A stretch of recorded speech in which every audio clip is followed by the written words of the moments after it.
Hello dear students, in today's session I am going to discuss about the spontaneous and non-spontaneous processes. Let us see what are non-spontaneous processes and non-spontaneous processes.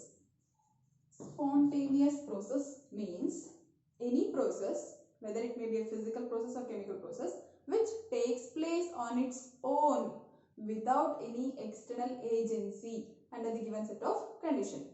Those processes are called spontaneous processes. The processes which takes place on its own without any external agency under the given set of conditions, those processes are called spontaneous processes. ಅಂದ್ರೆ ಯಾವ process ತನ್ನಷ್ಟಕ್ಕೆ ತಾನೇ ಆಗುತ್ತೋ, ಅದಕ್ಕೆ ಯಾವುದೇ external ಏಜೆನ್ಸಿಯ ಸಹಾಯ ಇಲ್ಲದೆ ತನ್ನಷ್ಟಕ್ಕೆ ತಾನೇ ಪ್ರೊಸೀಡ್ ಆಗುವಂತಹ ಪ್ರೋಸೆಸ್ಗಳನ್ನ ಸ್ಪಾಂಟೇನಿಯಸ್ ಪ್ರೋಸೆಸ್ ಅಂತ ಹೇಳಿ ಕರಿತೀವಿ. ಅಂಡ್ ಕೆಲವೊಂದು ಸ್ಪಾಂಟೇನಿಯಸ್ ಪ್ರೋಸೆಸ್ಗಳಿಗೆ ಇನಿಷಿಯೇಷನ್ ರಿಕ್ವೈರ್ಡ್ ಇರುತ್ತೆ. Some spontaneous process required initiation ಅಂದ್ರೆ ಒಂದು ಸಾರಿ ಇನಿಷಿಯೇಟ್ ಮಾಡಿಬಿಟ್ರೆ ಆಮೇಲೆ ಅದು ತನ್ನಷ್ಟಕ್ಕೆ ತಾನೇ ಕಂಟಿನ್ಯೂ ಆಗುತ್ತೆ. ಆ ತರದ ಪ್ರೋಸೆಸ್ಗಳನ್ನ ಸ್ಪಾಂಟೇನಿಯಸ್ ಪ್ರೋಸೆಸ್ ಅಂತ ಹೇಳಿ ಕರಿತೀವಿ. ಯಾವ ಪ್ರೋಸೆಸ್ ತನ್ನಷ್ಟಕ್ಕೆ ತಾನೇ ಆಗುತ್ತೋ ಅಥವಾ ಕೆಲವೊಂದು ಪ್ರೋಸೆಸ್ಗಳಿಗೆ ಇನಿಷಿಯೇಷನ್ ಅನ್ನ ಮಾಡಿದ್ರೆ ಆಮೇಲಿಂದ ಅದರಷ್ಟಕ್ಕೆ ಅದು ಕಂಟಿನ್ಯೂ ಆಗುತ್ತೆ, ಆ ತರದ ಪ್ರೋಸೆಸ್ಗಳನ್ನ ನಾವು ಸ್ಪಾಂಟೇನಿಯಸ್ ಪ್ರೋಸೆಸಸ್ ಅಂತ ಹೇಳಿ ಕರಿತೀವಿ. For example, mixing of different gases ನಾವು ಮಿಕ್ಸ್ ಮಾಡ್ಬೇಕಂತಂದ್ರೆ ಆ ಮಾಲಿಕ್ಯೂಲ್ಸ್ ನ ಹಿಡಿದು ನಾವೇನು ಮಿಕ್ಸ್ ಮಾಡ್ಬೇಕಾಗಿಲ್ಲ, ಜಸ್ಟ್ ಅದರಷ್ಟಕ್ಕದೇ ಮಿಕ್ಸಪ್ ಆಗುತ್ತೆ. ಈಗ ಫಾರ್ ಎಕ್ಸಾಂಪಲ್ ಒಂದು ಕಂಟೈನರ್ ನ ತಗೋತೀನಿ ಅಂತ ಅನ್ಕೊಳ್ಳಿ. ಇದರಲ್ಲಿ ಒಂದು ಸೈಡ್ ಅಲ್ಲಿ ಆಕ್ಸಿಜನ್ ಗ್ಯಾಸ್ ಇದೆ ಅಂತ ಅನ್ಕೊಳ್ಳೋಣ, ಇನ್ನೊಂದು ಸೈಡ್ ಅಲ್ಲಿ ಕಾರ್ಬನ್ ಡೈಆಕ್ಸೈಡ್ ಗ್ಯಾಸ್ ಇದೆ ಅಂತ ಅನ್ಕೊಳ್ಳೋಣ. ಮಧ್ಯ ಇಲ್ಲಿ ವಾಲ್ ಇದೆ. ಇದನ್ನ ನಾನು ರಿಮೂವ್ ಮಾಡಿದ್ರೆ, ಈ ವಾಲ್ ನಾನು ರಿಮೂವ್ ಮಾಡಿದ್ರೆ ಅವಾಗ ಆಕ್ಸಿಜನ್ ಮಾಲಿಕ್ಯೂಲ್ಸ್ ಮತ್ತೆ ಕಾರ್ಬನ್ ಡೈಆಕ್ಸೈಡ್ ಮಾಲಿಕ್ಯೂಲ್ಸ್ ಒಂದಕ್ಕೊಂದು ಅದರಷ್ಟಕ್ಕದೇ ಆ ಗ್ಯಾಸ್ ಮಾಲಿಕ್ಯೂಲ್ಸ್ ಮಿಕ್ಸಪ್ ಆಗುತ್ತೆ. ಅದನ್ನ ನಾವು ಹಿಡಿದು ಮಿಕ್ಸ್ ಮಾಡ್ಬೇಕಾಗಿಲ್ಲ, ಅದಕ್ಕೆ ಎಕ್ಸ್ಟರ್ನಲ್ ಏಜೆನ್ಸಿನ ಯೂಸ್ ಮಾಡ್ಬೇಕಾಗಿಲ್ಲ. So that is a spontaneous process. ಅದರಷ್ಟಕ್ಕದೇ ಆದಂತ process. So mixing of gases is a spontaneous process. ಅದೇ ತರ another example, flow of water from higher altitude to the lower altitude. Waterfalls ಎಲ್ಲ ನೋಡಿರ್ತೀರಾ, higher level ಇಂದ lower ಲೆವೆಲ್ಗೆ water ತನ್ನಷ್ಟಕ್ಕೆ ತಾನೇ ಬರ್ತಿರುತ್ತೆ. ಅದನ್ನ ಅಲ್ಲಿ ಯಾರು ನಿಂತ್ಕೊಂಡು ಪುಷ್ ಮಾಡ್ಬೇಕಾಗಿಲ್ಲ, ತಳ್ಳಬೇಕಾಗಿಲ್ಲ, ಅಥವಾ ಯಾವುದೋ ಒಂದು ಎಕ್ಸ್ಟರ್ನಲ್ ಏಜೆನ್ಸಿನ ಯೂಸ್ ಮಾಡ್ಬೇಕಾಗಿಲ್ಲ. So that's a spontaneous process. Flow of water from higher level to lower level.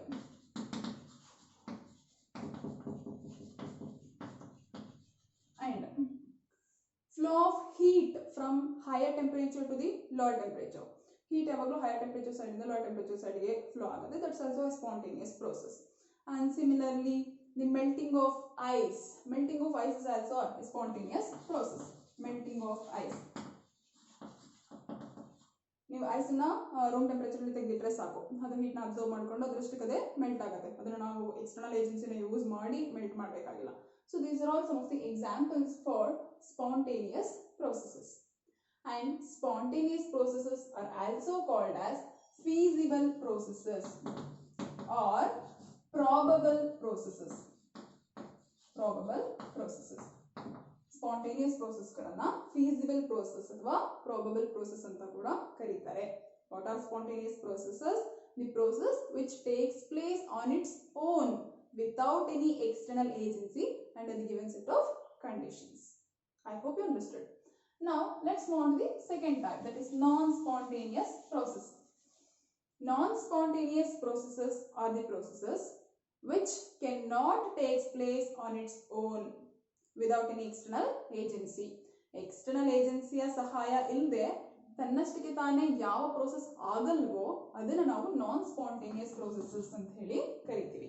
The processes which does not take place without any on its own without any external agency. The process which cannot take place on its own without any external agency, those processes are called non-spontaneous processes. Example ನೋಡೋದಾದ್ರೆ, ಈ spontaneous process ಏನು example ಇದೆಯಲ್ಲ, ಇದನ್ನ ಉಲ್ಟಾ think ಮಾಡಿ, ಅದೆಲ್ಲವೂ non spontaneous ಆಗುತ್ತೆ. Mixing of gases spontaneous ಆಗಿ ಮಿಕ್ಸ್ ಆಗ್ಬಿಡುತ್ತೆ. ಬಟ್ ಅದನ್ನೇ ಸಪರೇಷನ್ ಮಾಡಬೇಕು ಅಂತ ಹೇಳಿದ್ರೆ, ಮಿಕ್ಸ್ಚರ್ ಆಫ್ ಗ್ಯಾಸಸ್ ಇಂದ ಇಂಡಿವಿಜುವಲ್ ಗ್ಯಾಸ್ ಮಾಲಿಕ್ಯೂಲ್ಸ್ ಅನ್ನು ಸಪರೇಟ್ ಮಾಡ್ಬೇಕಂತಂದ್ರೆ ಅಲ್ಲಿ ನಾವು ಎಕ್ಸ್ಟರ್ನಲ್ ಏಜೆನ್ಸಿನ ಯೂಸ್ ಮಾಡಬೇಕಾಗುತ್ತೆ. So that is non spontaneous process. Similarly, flow of water from higher level to lower level spontaneous ಅಲ್ವಾ? ಅದೇ ತರ flow of water from lower level to higher level ಅಂತ ಕನ್ಸಿಡರ್ ಮಾಡಿದ್ರೆ ಅದು ನಾನ್ ಸ್ಪಾಂಟೇನಿಯಸ್. ಹೇಗೆ? ಲೋಯರ್ ಲೆವೆಲ್ ಇಂದ higher ಲೆವೆಲ್ಗೆ ನಾವು ವಾಟರ್ನ ಪುಷ್ ಮಾಡಬೇಕು ಅಂತ ಹೇಳಿದ್ರೆ ಅಲ್ಲಿ ನಮಗೆ ಮಷಿನ್, ಮೋಟಾರ್ ಬೇಕಾಗುತ್ತೆ, ಎಲೆಕ್ಟ್ರಿಕಲ್ ಎನರ್ಜಿ ಬೇಕಾಗುತ್ತೆ. ಅದು ಎಕ್ಸ್ಟರ್ನಲ್ ಏಜೆನ್ಸಿ ಆಗಿ ಆಕ್ಟ್ ಮಾಡುತ್ತೆ. ಇಲ್ಲಿ ಮೋಟಾರ್ ಅಥವಾ ಎಲೆಕ್ಟ್ರಿಕಲ್ ಎನರ್ಜಿ ಇಲ್ಲ ಅಂತ ಹೇಳಿದ್ರೆ ನಾವು ಲೋವರ್ ಲೆವೆಲ್ ಇಂದ ಹೈಯರ್ ಲೆವೆಲ್ಗೆ ವಾಟರ್ನ ಫ್ಲೋ ಮಾಡೋಕ್ಕೆ ಪುಷ್ ಮಾಡೋಕ್ಕೆ ಆಗಲ್ಲ. So hence it was non spontaneous process. ಅರ್ಥ ಆಗ್ತಿದ್ಯಾ? So non spontaneous processes are the processes which cannot take place on their own without any external agency, but with the help of external agency they can take place. ಆ ತರದ ಪ್ರೋಸೆಸ್ಗಳನ್ನ ನಾನ್ spontaneous processes ಅಂತ ಹೇಳಿ ಕರಿತೀವಿ. Now let's discuss about the change in enthalpy in the spontaneous process. Spontaneous process and change in enthalpy. Change in enthalpy. Change in enthalpy ಬಗ್ಗೆ ನಿಮಗೆ ಗೊತ್ತು, ನಮ್ಮ previous classes ಅಲ್ಲಿ ಡಿಸ್ಕಸ್ ಮಾಡಿದೀವಿ. ಇವಾಗ ಸ್ಪಾಂಟೇನಿಯಸ್ ಪ್ರೋಸೆಸ್ಗಳಲ್ಲಿ ಎಂಥಾಲ್ಪಿ ಚೇಂಜ್ ಏನಾಗುತ್ತೆ ಅಂತ ನೋಡೋಣ. What are spontaneous processes? The processes which takes place on their own without any external agency. Right? ಯಾವುದೇ ಒಂದು ಪ್ರೋಸೆಸ್ಸು ತನ್ನಷ್ಟಕ್ಕೆ ತಾನೇ ಆಗ್ತಿದೆ ಅಂತ ಹೇಳಿದ್ರೆ ತನ್ನಷ್ಟಕ್ಕೆ ತಾನೇ ವರ್ಕ್ ಮಾಡ್ತಿರತ್ತೆ. ತನ್ನಷ್ಟಕ್ಕೆ ತಾನೇ ವರ್ಕ್ ಮಾಡಿ ಪ್ರೋಸೆಸ್ ಕಂಟಿನ್ಯೂ ಆಗ್ತಿರುತ್ತೆ. ಅದ್ರ ಮೇಲೆ ನಾವು ಎಕ್ಸ್ಟರ್ನಲ್ ಆಗಿ ವರ್ಕ್ ಮಾಡಿ ಪ್ರೋಸೆಸ್ ಅನ್ನ ಕಂಟಿನ್ಯೂ ಮಾಡ್ತಿಲ್ಲ. ತನ್ನಷ್ಟಕ್ಕೆ ತಾನೇ ವರ್ಕ್ ಮಾಡಿ ಪ್ರೋಸೆಸ್ ಕಂಟಿನ್ಯೂ ಆಗ್ತಿರುತ್ತೆ. ಅದ್ರ ಸಿಸ್ಟಮೇ ವರ್ಕ್ ಮಾಡ್ತಿರುತ್ತೆ ಅಲ್ಲಿ. So work done by the system concept ಬರುತ್ತೆ, work done on the system concept ಬರಲ್ಲ ಇಲ್ಲಿ. ಈಗ ನಾನು ವರ್ಕ್ ಮಾಡ್ತಿದ್ದೀನಿ ಅಂತಂದ್ರೆ ನನ್ನ ಎನರ್ಜಿ ಏನಾಗುತ್ತೆ? ಕಡಿಮೆ ಆಗುತ್ತೆ ಅಲ್ವಾ? ಅದೇ ತರ ಯಾವಾಗ ಸಿಸ್ಟಮೇ ತನ್ನಷ್ಟಕ್ಕೆ ತಾನು ವರ್ಕ್ ಮಾಡ್ತಿರುತ್ತೋ the energy of the system decreases. So internal energy of the system decreases during the spontaneous process. During the spontaneous process, internal energy decreases. Internal energy of the system decrease ಆಗುತ್ತೆ. Spontaneous process ಅಂತ ಹೇಳಿದ್ರೆ ಅದರಷ್ಟಕ್ಕೆ ಅದೇ ಆಗುವಂತ process, ಅದರಷ್ಟಕ್ಕೆ ಅದೇ takes place ಆಗೋದ್ರಿಂದ ಅದರ energy ಏನಾಗುತ್ತೆ? ಕಡಿಮೆ ಆಗುತ್ತೆ. And now what is the relationship between internal energy and change in enthalpy? ಇದನ್ನ ಎಂಥಾಲ್ಪಿ ಕಾನ್ಸೆಪ್ಟ್ ಮಾಡುವಾಗ ಹೇಳಿದೆ, delta H is equal to delta U plus P delta V or delta H is equal to delta U plus delta nRT. ಎರಡು equations ಹೇಳಿದೆ, ಹೌದಾ? ಇದು relationship between change in enthalpy and change in internal energy. ಇಲ್ಲಿ change in enthalpy ಮತ್ತೆ change in internal energy ಹೇಗೆ relate ಆಗಿದೆ? Directly proportional ಅಲ್ವಾ? Change in enthalpy is directly proportional to change in internal energy. Directly proportional irodrinda, as internal energy decreases, change in enthalpy also decreases. During the spontaneous process, internal energy of the system decreases and change in enthalpy also decreases. Change in enthalpy decreases ಅಂತ ಹೇಳಿದ್ರೆ decrease ಆಗ್ತಿದೆ ಅಂತ ಹೇಳಿದ್ರೆ ಯಾವ sign ತಗೋತೀವಿ? Negative sign. Delta H is negative during the spontaneous process. Delta H ಯಾವಾಗ negative ಆಗುತ್ತೆ? ನಾನು ಎಂಥಾಲ್ಪಿ ಚೇಂಜ್ ಇನ್ ಎಂಥಾಲ್ಪಿ ಮಾಡುವಾಗ ಹೇಳಿದೆ. ಯಾವ ರಿಯಾಕ್ಷನ್ಸ್ ಗಳಿಗೆ ಡೆಲ್ಟಾ H ನೆಗೆಟಿವ್ ಇರುತ್ತೆ? ಯೂಶಲಿ ಎಕ್ಸೋಥರ್ಮಿಕ್ ರಿಯಾಕ್ಷನ್ಸ್ ಗೆ ಅಲ್ವಾ? Delta H will be negative for exothermic reactions. What are exothermic reactions? The reactions in which heat evolved. ಅದನ್ನ exothermic reactions ಅಂತ ಕರಿತೀವಿ. ಆ ಎಕ್ಸೋಥರ್ಮಿಕ್ ರಿಯಾಕ್ಷನ್ಸ್ ಗಳಿಗೆ ಡೆಲ್ಟಾ H ವ್ಯಾಲ್ಯೂ ನೆಗೆಟಿವ್ ಇರುತ್ತೆ. And delta H ಯಾವಾಗ ಪಾಸಿಟಿವ್ ಆಗುತ್ತೆ? ಎಂಡೋಥರ್ಮಿಕ್ ರಿಯಾಕ್ಷನ್ಸ್ ಗಳಿಗೆ ಡೆಲ್ಟಾ H ವ್ಯಾಲ್ಯೂ ಪಾಸಿಟಿವ್ ಇರುತ್ತೆ. ಅರ್ಥ ಆಗ್ತದೆ? ಎಂಡೋಥರ್ಮಿಕ್ ಅಂತಂದ್ರೆ the reactions in which it is absorbed, ಅದನ್ನ ಎಂಡೋಥರ್ಮಿಕ್ ಅಂತ ಕರಿತೀವಿ. ಸೊ ಡೆಲ್ಟಾ H ನೆಗೆಟಿವ್ ಆಗುತ್ತೆ ಯಾವ ಪ್ರೋಸೆಸ್ ಗಳಿಗೆ? ಸ್ಪಾಂಟೇನಿಯಸ್ ಪ್ರೋಸೆಸ್ ಗಳಿಗೆ. ಇಲ್ಲಿ ನಮಗೆ ಗೊತ್ತು delta H negative usually exothermic reactions ಗೆ. ಅಂದ್ರೆ ಇದರ ಅರ್ಥ usually spontaneous processes are exothermic ಅಂತ ಆಯ್ತು, ಹೌದಾ? ಅಥವಾ exothermic reactions only, they are only spontaneous, not endothermic reactions. Exothermic reactions ಮಾತ್ರ ಸ್ಪಾಂಟೇನಿಯಸ್ ಆಗುತ್ತೆ, ಎಂಡೋಥರ್ಮಿಕ್ ಆಗಲ್ಲ ಈ ಡೆಫಿನಿಷನ್ ಪ್ರಕಾರ. ಯಾಕಂದ್ರೆ ನಮ್ಗೆ ಗೊತ್ತು ಸ್ಪಾಂಟೇನಿಯಸ್ ಪ್ರೋಸೆಸ್ ಅಲ್ಲಿ ಡೆಲ್ಟಾ H ನೆಗೆಟಿವ್ ಇರುತ್ತೆ. ಡೆಲ್ಟಾ H ನೆಗೆಟಿವ್ ಇರೋದು ಯೂಶಲಿ ಎಕ್ಸೋಥರ್ಮಿಕ್ ಗೆ. ಸೊ ಎಕ್ಸೋಥರ್ಮಿಕ್ ರಿಯಾಕ್ಷನ್ಸ್ ಮಾತ್ರ ಸ್ಪಾಂಟೇನಿಯಸ್. ಎಂಡೋಥರ್ಮಿಕ್ ರಿಯಾಕ್ಷನ್ಸ್ ಅಲ್ಲಿ ಡೆಲ್ಟಾ H ಪಾಸಿಟಿವ್ ಇರೋದ್ರಿಂದ ಅದು ಸ್ಪಾಂಟೇನಿಯಸ್ ಆಗಲ್ಲ ಅಂತ ಅನ್ಕೊಳ್ತೀವಿ, ಹೌದಾ? But some of the endothermic reactions are also spontaneous. For example, melting of ice or evaporation of water. ಇವೆರಡು ಎಂಡೋಥರ್ಮಿಕ್ ರಿಯಾಕ್ಷನ್ಸ್. ಹೇಗೆ? ಐಸ್ ಮೆಲ್ಟ್ ಆಗಬೇಕು ಅಂತ ಹೇಳಿದ್ರೆ ಹೀಟ್ನ ಅಬ್ಸಾರ್ಬ್ ಮಾಡ್ಕೊಂಡೆ ಮೆಲ್ಟ್ ಆಗಬೇಕು. ಅದೇ ಥರ ವಾಟರ್ ಎವಾಪರೇಟ್ ಆಗಬೇಕಂತ ಹೇಳಿದ್ರೆ ಹೀಟ್ನ ಅಬ್ಸಾರ್ಬ್ ಮಾಡ್ಕೊಂಡೆ ಎವಾಪರೇಟ್ ಆಗಬೇಕು. ಸೊ ಹೀಟ್ನ ಅಬ್ಸಾರ್ಬ್ ಮಾಡ್ಕೊಂಡು ಪ್ರೋಸೆಸ್ ಪ್ರೊಸೀಡ್ ಆಗೋದ್ರಿಂದ ಇವೆರಡು ಎಂಡೋಥರ್ಮಿಕ್ ಇರುತ್ತೆ. ಇವೆರಡಕ್ಕೂ ಡೆಲ್ಟಾ ಎಚ್ ಪಾಸಿಟಿವ್ ಇರುತ್ತೆ. ಅಂದ್ರೂ ಕೂಡ ದೇ ಆರ್ ಸ್ಪಾಂಟೇನಿಯಸ್. ಹೌದಾ? ಮೆಲ್ಟಿಂಗ್ ಆಫ್ ಐಸ್ ನಾವೇನಾದ್ರೂ ಎಕ್ಸ್ಟರ್ನಲ್ ಏಜೆನ್ಸಿ ಯೂಸ್ ಮಾಡ್ಕೊಂಡು ಮೆಲ್ಟ್ ಮಾಡಬೇಕಾ? No. Evaporation of water evaporate ಆಗಬೇಕಂತ ಹೇಳಿದ್ರೆ ಅದನ್ನ ನಾವೇನು ವಾಟರ್ ಮಾಲಿಕ್ಯೂಲ್ಸ್ನ ಇಟ್ಕೊಂಡು ಎವಾಪರೇಟ್ ಮಾಡಿಸ್ಬೇಕಾ? ಇಲ್ಲ, ಅದರಷ್ಟಕ್ಕೆ ಅದೇ ಆಗುತ್ತಲ್ವಾ. So melting of ice and evaporation of water spontaneous process, ಜೊತೆಗೆ ದೇ ಆರ್ ಎಂಡೋಥರ್ಮಿಕ್. ನಮಗೆ ಇಲ್ಲಿವರೆಗೂ ಏನಂತ ಅನ್ಕೊಂಡಿದ್ವಿ? ಸ್ಪಾಂಟೇನಿಯಸ್ ಪ್ರೋಸೆಸ್ ನಲ್ಲಿ ಇಂಟರ್ನಲ್ ಎನರ್ಜಿ ಡಿಕ್ರೀಸ್ ಆಗುತ್ತೆ, ಸೊ ಡೆಲ್ಟಾ ಎಚ್ ಡಿಕ್ರೀಸ್ ಆಗುತ್ತೆ. ಅಂದ್ರೆ ಯಾವ್ದೆಲ್ಲ ಪ್ರೋಸೆಸ್ ಅಲ್ಲಿ ಡೆಲ್ಟಾ ಎಚ್ ನೆಗೆಟಿವ್ ಇರುತ್ತೋ ಅದು ಮಾತ್ರ ಸ್ಪಾಂಟೇನಿಯಸ್ ಆಗ್ಬೋದು. ಅಂದ್ರೆ ಎಕ್ಸೋಥರ್ಮಿಕ್ ರಿಯಾಕ್ಷನ್ಸ್ ಮಾತ್ರ ಸ್ಪಾಂಟೇನಿಯಸ್. ಎಂಡೋಥರ್ಮಿಕ್ ಅಲ್ಲಿ ಡೆಲ್ಟಾ ಎಚ್ ಪಾಸಿಟಿವ್ ಇರೋದ್ರಿಂದ ಸ್ಪಾಂಟೇನಿಯಸ್ ಅಲ್ಲ ಅಂತ ಅನ್ಕೊಂಡಿದ್ವಿ. ಆದ್ರೆ ಇಲ್ಲಿ ಕಾನ್ಫ್ಲಿಕ್ಟ್ ಅರೈಸ್ ಆಯ್ತು. ಮೆಲ್ಟಿಂಗ್ ಆಫ್ ಐಸ್ ಅಥವಾ ಎವಾಪರೇಷನ್ ಆಫ್ ವಾಟರ್ ಎಂಡೋಥರ್ಮಿಕ್ ಪ್ರೋಸೆಸ್ಗಳಾದ್ರೂ ಕೂಡ ದೇ ಆರ್ ಸ್ಪಾಂಟೇನಿಯಸ್. ಅಂದ್ರೆ ಯಾವುದೋ ಒಂದು ಪ್ರೋಸೆಸ್ ಅನ್ನ ಸ್ಪಾಂಟೇನಿಯಸ್ ಅಥವಾ ನಾನ್ ಸ್ಪಾಂಟೇನಿಯಸ್ ಅಂತ ಡಿಸೈಡ್ ಮಾಡೋದಕ್ಕೆ ನಾವು ಬರೀ ಡೆಲ್ಟಾ ಎಚ್ ವ್ಯಾಲ್ಯೂನ ಮಾತ್ರ ಕನ್ಸಿಡರ್ ಮಾಡಕ್ಕಾಗಲ್ಲ. ಅಲ್ಲಿ ಬೇರೆ ಇನ್ನ ಯಾವುದೋ ಒಂದು ಫ್ಯಾಕ್ಟರ್ ಇದೆ, ಯಾವುದೋ ಒಂದು ಫ್ಯಾಕ್ಟರ್ ಅಲ್ಲಿ ರೋಲ್ ನ ಪ್ಲೇ ಮಾಡ್ತಿದೆ ಅಂತ ಅರ್ಥ. ಆ ಫ್ಯಾಕ್ಟರ್ ಯಾವ್ದಪ್ಪ ಅಂತ ಹೇಳಿದ್ರೆ entropy.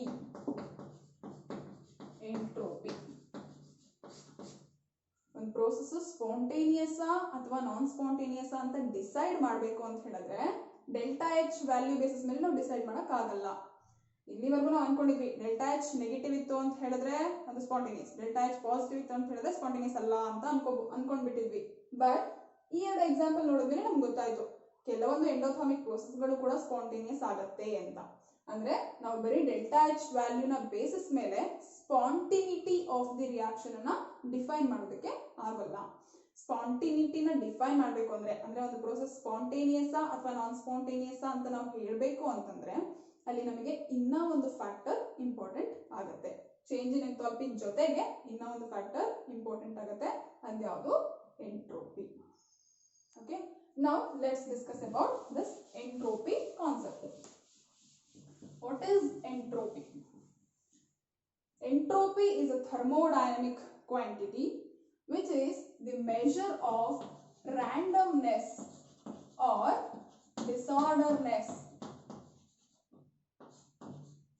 of the system.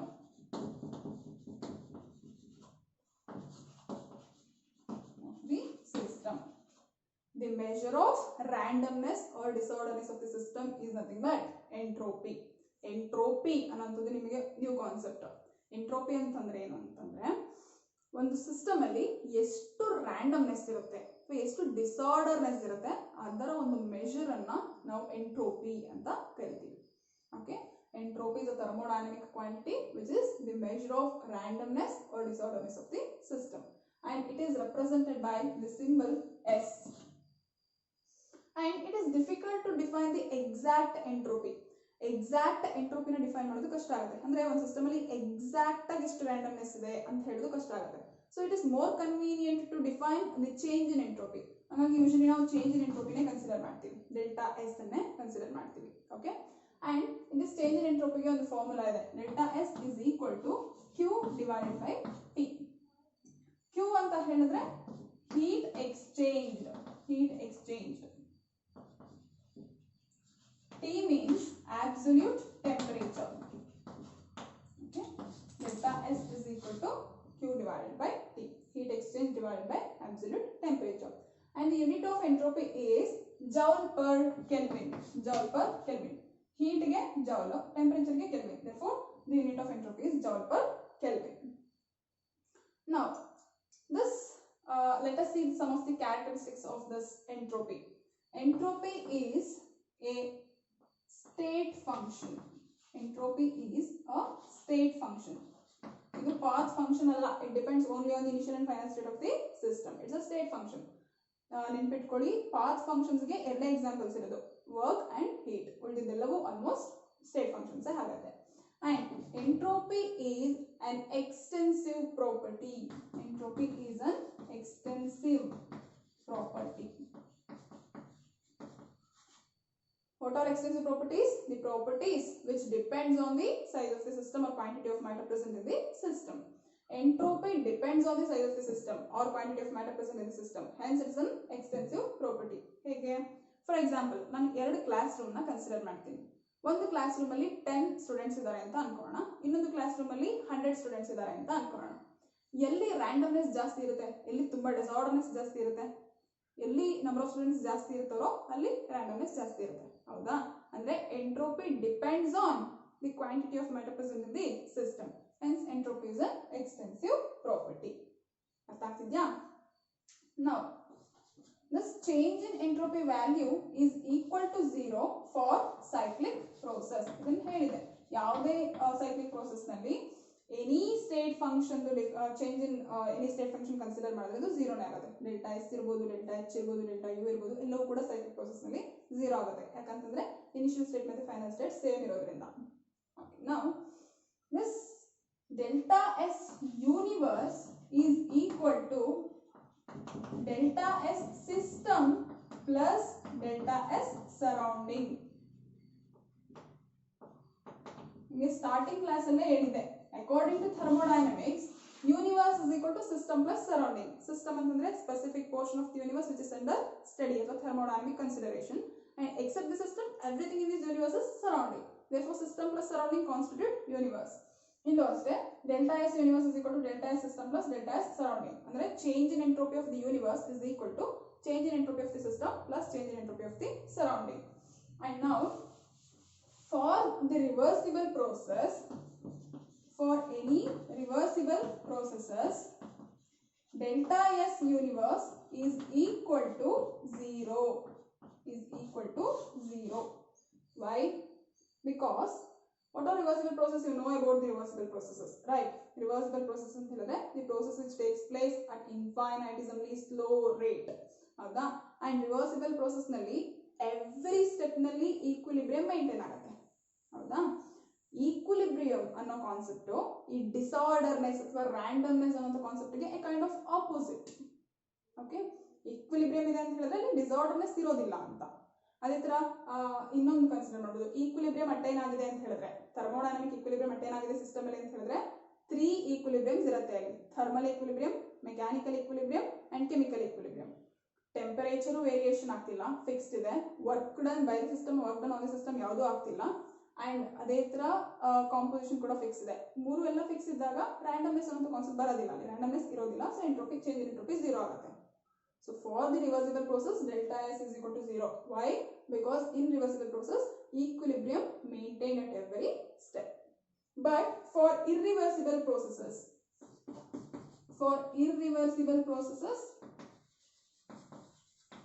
delta S value is greater than 0. That means positive. ಯಾವುದೇ irreversible process ನ ನೀವು ಕನ್ಸಿಡರ್ ಮಾಡಿದ್ರೆ delta S value ಪಾಸಿಟಿವ್ ಇರುತ್ತೆ, ಗ್ರೇಟರ್ ದ್ಯಾನ್ 0 ಇರುತ್ತೆ. ಇರ್ರಿವರ್ಸಿಬಲ್ ಪ್ರೊಸೆಸಸ್ ಅಂತ ಹೇಳಿದ್ರೆ all the naturally occurring processes are irreversible in nature. ಹೌದಾ? For example, flow of water from higher level to lower level, ಅದು natural process ಅಲ್ವಾ? ಅದು natural process ಆಗಿದೆ, ಜೊತೆಗೆ ಇರ್ರಿವರ್ಸಿಬಲ್ ಅದು. ಸೊ ಅದಕ್ಕೆ entropy change in entropy positive ಆಗುತ್ತೆ. ಮೇಲಿಂದ ಅದು ಹೈಯರ್ ಲೆವೆಲ್ ಅಲ್ಲಿ ಫ್ಲೋ ಆಗ್ತಿರುವಾಗ ಅದರಲ್ಲಿರುವಂತ ರ್ಯಾಂಡಮ್ನೆಸ್ಸಿಗೂ, ಅದು ಫಾಲ್ ಆಗುವಾಗ ಅದ್ರದ್ದು ರ್ಯಾಂಡಮ್ನೆಸ್ಸಿಗೂ ಕಂಪೇರ್ ಮಾಡಿ, ಎಲ್ಲಿ ರ್ಯಾಂಡಮ್ನೆಸ್ ಜಾಸ್ತಿ ಇರುತ್ತೆ, ರ್ಯಾಂಡಮ್ನೆಸ್ ಇನ್ಕ್ರೀಸ್ ಆಗುತ್ತಲ್ವಾ, ಅದು ಮೇಲಿಂದ ಬಂದು ಕೆಳಗಡೆ ಬೀಳುವಾಗ ರ್ಯಾಂಡಮ್ನೆಸ್ ಇನ್ಕ್ರೀಸ್ ಆಗುತ್ತೆ. ದಟ್ ಮೀನ್ಸ್ ಎಂಟ್ರೋಪಿ ಇನ್ಕ್ರೀಸ್ ಆಗ್ತಿರುತ್ತೆ, ಚೇಂಜ್ ಇನ್ ಎಂಟ್ರೋಪಿ ಇನ್ಕ್ರೀಸ್ ಆಗ್ತಿರುತ್ತೆ, ಹಾಗಾಗಿ ಪಾಸಿಟಿವ್.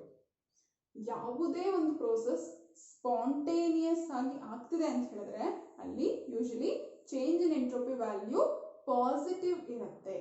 ಪಾಸಿಟಿವ್ ಎಂಟ್ರೋಪಿ ಇನ್ಕ್ರೀಸ್ ಆಗ್ತಿರತ್ತೆ ಅಂತ ಅರ್ಥ. ಸ್ಪಾಂಟೇನಿಯಸ್ ಪ್ರೋಸೆಸ್ ಅಂತ ಹೇಳಿದ್ರೆ ಡೆಲ್ಟಾ ಎಸ್ ಈಸ್ ಪಾಸಿಟಿವ್. ಅದೇ ಡೆಲ್ಟಾ ಎಚ್ ನೆಗೆಟಿವ್. ಹೌದಾ? ಪ್ರೀವಿಯಸ್ಲಿ ಡಿಸ್ಕಸ್ ಮಾಡಿದ್ವಿ, ಒಂದು ಸ್ಪಾಂಟೇನಿಯಸ್ ಪ್ರೋಸೆಸ್ ಇದೆ ಅಂತಂದ್ರೆ change in enthalpy delta H ಏನಾಗುತ್ತೆ, ಡಿಕ್ರೀಸ್ ಆಗುತ್ತೆ, ನೆಗೆಟಿವ್ ಆಗುತ್ತೆ. ಅದೇ ತರ ಚೇಂಜ್ ಇನ್ ಎಂಟ್ರೋಪಿ ಏನಾಗುತ್ತೆ, ಇನ್ಕ್ರೀಸ್ ಆಗುತ್ತೆ. ದಟ್ ಮೀನ್ಸ್ ಪಾಸಿಟಿವ್ ಇರುತ್ತೆ. ಅರ್ಥ ಆಗ್ತಿದ್ಯಾ? ನೆಕ್ಸ್ಟ್ ಅದೇ ಅಟ್ ಈಕ್ವಿಲಿಬ್ರಿಯಂ ಕನ್ಸಿಡರ್ ಮಾಡಿದ್ರೆ, ಎಕ್ಸಾಕ್ಟ್ಲಿ ಅಟ್ ಈಕ್ವಿಲಿಬ್ರಿಯಂ ಕನ್ಸಿಡರ್ ಮಾಡಿದ್ರೆ ಡೆಲ್ಟಾ ಎಸ್ ವ್ಯಾಲ್ಯೂ 0.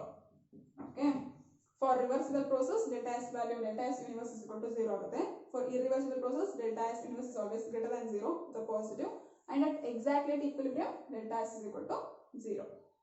ಅರ್ಥ ಆಗ್ತಿದಾ? ಸೊ ಯಾವುದೇ ಒಂದು ಸ್ಪಾಂಟೇನಿಯಸ್ ಪ್ರೋಸೆಸ್ಗೆ ಡೆಲ್ಟಾ ಎಸ್ ವ್ಯಾಲ್ಯೂ ಪಾಸಿಟಿವ್, ಅಂದ್ರೆ ನಾನ್ ಸ್ಪಾಂಟೇನಿಯಸ್ ಪ್ರೋಸೆಸ್ಗೆ ಆಪೋಸಿಟ್ ನೆಗೆಟಿವ್ ಬರುತ್ತೆ. ಸೊ ಮೆಲ್ಟಿಂಗ್ ಆಫ್ ಐಸ್ ಅದರಲ್ಲಿ ಡೆಲ್ಟಾ ಎಚ್ ಪಾಸಿಟಿವ್ ಇದ್ರೂ ಕೂಡ ಅದು ಎಂಡೋಥರ್ಮಿಕ್ ಆಗಿದ್ರೂ ಕೂಡ ಯಾಕೆ ಅದು ಸ್ಪಾಂಟೇನಿಯಸ್ ಆಯ್ತು? ನಾನು ಪ್ರೀವಿಯಸ್ಲಿ ಹೇಳಿದೆ ಅಲ್ವಾ, ಮೆಲ್ಟಿಂಗ್ ಆಫ್ ಐಸ್ ಎಂಡೋಥರ್ಮಿಕ್ ಇದೆ ಅಂದ್ರೂ ಕೂಡ ಸ್ಪಾಂಟೇನಿಯಸ್ ಅಂತ. ಯಾಕೆ ಅದು ಸ್ಪಾಂಟೇನಿಯಸ್ ಆಯ್ತು ಅಂತಂದ್ರೆ because of this entropy concept. ಆ ಮೆಲ್ಟಿಂಗ್ ಆಫ್ ಐಸ್ ಆಗುವಾಗ ಅದರಲ್ಲಿ ಎಂಟ್ರೋಪಿ ಜಾಸ್ತಿ ಆಗ್ತಿರುತ್ತೆ. ಐಸ್ ನ ಕನ್ಸಿಡರ್ ಮಾಡಿದ್ರೆ ಐಸ್ ಅಲ್ಲಿ ಮಾಲಿಕ್ಯೂಲ್ಸ್ ತುಂಬಾ ಹತ್ತತ್ರ ಇರುತ್ತಲ್ಲಪ್ಪ, ತುಂಬಾ ಹತ್ತತ್ರ ಇರುತ್ತೆ ಅಂತ ಹೇಳಿದ್ರೆ ರ್ಯಾಂಡಮ್ನೆಸ್ ಕಡಿಮೆ. ಬಟ್ ಅದು ಮೆಲ್ಟ್ ಆಗಿ ವಾಟರ್ ಆದಾಗ ಮಾಲಿಕ್ಯೂಲ್ಸ್ ಏನಾಗುತ್ತೆ, ದೂರ ಮೂವ್ ಆಗುತ್ತೆ, ರ್ಯಾಂಡಮ್ನೆಸ್ ಜಾಸ್ತಿ. ಐಸ್ಗೆ ಕಂಪೇರ್ ಮಾಡಿದ್ರೆ ವಾಟರ್ ನಲ್ಲಿ ರ್ಯಾಂಡಮ್ನೆಸ್ ಜಾಸ್ತಿ.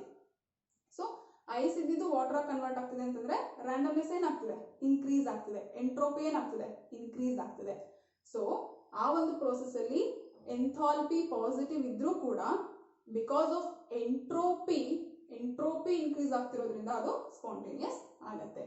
ಸೊ ಯಾವುದೇ ಒಂದು ಪ್ರೋಸೆಸ್ ಅನ್ನ ಸ್ಪಾಂಟೇನಿಯಸ್ ಅಥವಾ ನಾನ್ ಸ್ಪಾಂಟೇನಿಯಸ್ ಅಂತ ಹೇಳ್ಬೇಕಂದ್ರೆ ಎರಡು ಫ್ಯಾಕ್ಟರ್ ನಾವು ಕನ್ಸಿಡರ್ ಮಾಡಬೇಕು. ಒಂದು ಚೇಂಜ್ ಇನ್ ಎಂಥಾಲ್ಪಿ, ಇನ್ನೊಂದು change in entropy. Change in enthalpy ಯಾವಾಗಲೂ ನೆಗೆಟಿವ್ ಇರುತ್ತೆ ಸ್ಪಾಂಟೇನಿಯಸ್ ಪ್ರೋಸೆಸ್ಗೆ, ಅಂಡ್ ಚೇಂಜ್ ಇನ್ ಎಂಟ್ರೋಪಿ ಯಾವಾಗಲೂ ಪಾಸಿಟಿವ್ ಇರುತ್ತೆ. ಈ ಎರಡು ಫ್ಯಾಕ್ಟರ್ಸ್ ನಾವು ಕನ್ಸಿಡರ್ ಮಾಡಬೇಕಾಗುತ್ತೆ. ಗೊತ್ತಾಗ್ತಿದ್ಯಾ?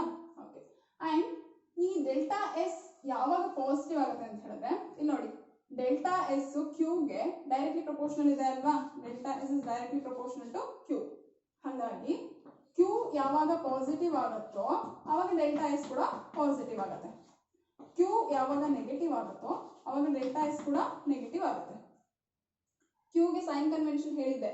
ಯಾವಾಗ ಕ್ಯೂ ಪಾಸಿಟಿವ್ ಆಗುತ್ತೆ, ಹೀಟ್ ಅಬ್ಸಾರ್ಬ್ ಆದಾಗ ಕ್ಯೂ ಪಾಸಿಟಿವ್ ಆಗುತ್ತೆ. ಸೊ ಹೀಟ್ ಅಬ್ಸಾರ್ಬ್ ಆದಾಗ ನಮಗೆ ಡೆಲ್ಟಾ ಎಸ್ ಕೂಡ ಪಾಸಿಟಿವ್, ಎಂಟ್ರೋಪಿ ಇನ್ಕ್ರೀಸಸ್ ಅಂತ ಕನ್ಸಿಡರ್ ಮಾಡ್ತೀವಿ. ಅಂಡ್ ಕ್ಯೂ ಯಾವಾಗ ನೆಗೆಟಿವ್ ಆಗುತ್ತೆ, heat evolve from the system ಆದಾಗ ಕ್ಯೂ ನೆಗೆಟಿವ್ ಆಗುತ್ತೆ ಅಂಡ್ ಅವಾಗ ಡೆಲ್ಟಾ ಎಸ್ ಕೂಡ ನೆಗೆಟಿವ್ ಆಗುತ್ತೆ. ಗೊತ್ತಾಗ್ತಿದ್ಯಾ? ಓಕೆ, ನೆಕ್ಸ್ಟ್ ಕ್ಲಾಸ್ ನಲ್ಲಿ ಸೆಕೆಂಡ್ ಲಾ ಆಫ್ ಥರ್ಮೋಡೈನಮಿಕ್ಸ್ ಇಂದ ಕಂಟಿನ್ಯೂ ಮಾಡ್ಕೊಂಡು ಹೋಗೋಣ.